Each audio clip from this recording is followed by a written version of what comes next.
Kutukan setan, bayangan misterius dan bisikan di Taman Luxembourg. Jardin du Luxembourg, salah satu tempat paling ikonik dan tercinta di Paris, adalah taman yang penuh keindahan, ketenangan, dan elegansi, setidaknya pada siang hari. Di bawah sinar matahari, taman ini adalah tempat peristirahatan yang damai, orang Paris menikmati kopi di kursi marmer, anak-anak mengejar burung merpati. Dan turis terkagum-kagum dengan air mancur besar dan patung-patung megah. Namun, saat matahari terbenam di bawah cakrawala, menciptakan bayangan panjang di atas pagar dan pepohonan. Ada sesuatu yang lebih gelap yang sepertinya mulai meresap ke seluruh taman. Bagi mereka yang menjelajahi taman saat senja, terdengar bisikan tentang sesuatu yang lebih kuno, lebih jahat, yang bersembunyi di sudut-sudut taman. Taman Luxembourg, katanya, dikutuk, dirundung oleh kekuatan yang tidak berasal dari dunia ini, bayangan yang membesar dan berputar. Bisikan yang membuat tulang belakang merinding. Asal-usul kutukan ini bermula jauh sebelum taman ini menjadi taman. Dahulu kala, tanah tempat Jardin du Luxembourg berada dikenal sebagai Plain of Saint-Germain-des-Prés, sebuah tempat yang dipenuhi darah dan tragedi. Disinilah eksekusi-eksekusi dilakukan selama gejolak revolusi Prancis, di mana jeritan orang yang dihukum terdengar di jalan-jalan dan menghantui tanah di bawahnya. Meskipun guillotine dipindahkan ke lokasi lain, beberapa orang mengatakan roh mereka yang menemui ajal di sini tidak pernah benar-benar pergi. Kemudian datanglah Marie de Médicis, janda dari Henry keempat dan ibu dari Louis ke-13, yang mencari ketenangan di tanah yang suram ini. Ia memerintahkan pembuatan Taman Luxembourg pada awal tahun 1600-an sebagai ruang untuk keindahan dan kedamaian, yang terinspirasi dari taman-taman di tanah kelahirannya di Italia. Namun, saat air mancur yang megah dan halaman yang terawat tumbuh, mereka tidak bisa menghapus kegelapan yang tersembunyi di bawahnya.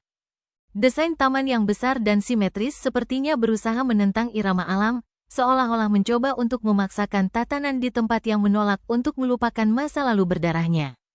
Dan dengan itu, kutukan pun mulai berakar. Di kesunyian malam, saat cahaya terakhir dari hari memudar dan bulan mulai terbit, sesuatu berubah di taman ini. Tak ada tanda-tanda besar, tak ada petir atau perubahan dramatis dalam udara, namun mereka yang berlama-lama di taman setelah malam tiba tahu betul, ketenangan ini tidak alami, bayangannya terlalu tebal. Seolah udara itu sendiri menjadi berat dengan sesuatu yang tak terlihat. Dikatakan bahwa, saat malam semakin larut, energi aneh mulai bergetar melalui taman, getaran aneh yang melapisi pepohonan seperti selubung. Suara gemerisik daun menjadi semakin keras dan mendesak, meskipun tak ada angin. Mereka yang berjalan di jalanan ini larut malam melaporkan mendengar bisikan-bisikan samar, hampir tak terdengar, seolah-olah pepohonan itu saling berbicara dalam bahasa yang tak diketahui manusia. Dan jika kamu berjalan lebih dalam ke taman, ke sudut-sudut yang lebih jauh di mana jalan-jalannya menjadi sempit dan cahaya semakin memudar, perasaan diikuti menjadi tak bisa diabaikan. Beberapa orang mengatakan itu adalah roh-roh mereka yang dieksekusi di sini, sementara yang lain mengklaim itu adalah setan itu sendiri, yang kehadirannya masih ada di taman. Dikutuk oleh perjanjian yang sudah lama terlupakan. Dikatakan bahwa pada malam-malam tertentu, saat senja berubah menjadi malam, bayangan-bayangan di taman ini bergerak, memanjang dan berputar dengan cara yang tak alami. Mereka yang berani berjalan di bawah pepohonan yang melengkung mungkin merasakan bayangan-bayangan itu menyentuh mereka, mengelus kulit mereka dengan napas dingin dan lembab. Ada cerita yang dibisikkan dalam suara pelan tentang orang-orang yang telah menjelajahi taman dan tak pernah kembali. Pengunjung, baik lokal maupun asing, yang berjalan di jalanan taman pada senja hari, tertarik oleh misteri tempat ini. Beberapa orang berbicara tentang mendengar langkah kaki di belakang mereka, selalu tak terlihat. Sementara yang lain mendengar suara-suara, jauh, akrab, namun tak dapat dipahami, memanggil nama mereka dari ujung taman yang gelap. Dan kemudian, ada mereka yang mengklaim telah melihat sosok-sosok, bayangan, yang bergerak di antara pepohonan, sosok-sosok yang tampaknya terbuat seluruhnya dari bayangan. Mereka muncul sejenak, hanya untuk menghilang secepat mereka datang, meninggalkan perasaan takut yang tetap ada di udara jauh setelah pertemuan itu. Beberapa orang bersumpah bahwa sosok-sosok itu bukan hantu, melainkan sesuatu yang lebih gelap, sesuatu yang telah ada di sini jauh lebih lama daripada jiwa manusia manapun.